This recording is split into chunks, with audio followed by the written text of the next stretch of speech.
Hi guys! For today's video, ituturo ko sa inyo kung paano nga ba nag-work ang dropshipping by Bilis Benta.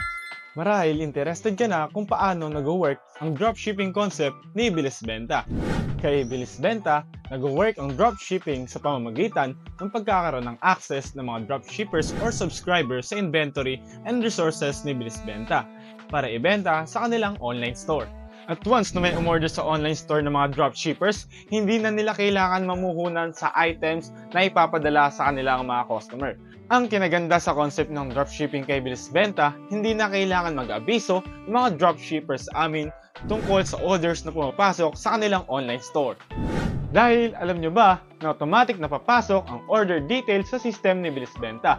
In short, sa dropshipping by Bilis Benta, eliminates both cost and risk of a business. Aside sa hindi mo na paproblemahin ang inventory, products, upfront, wala ka na din sakit sa ulo sa pagdating sa fulfillment, process, and shipping ng mga orders sa iyong online store.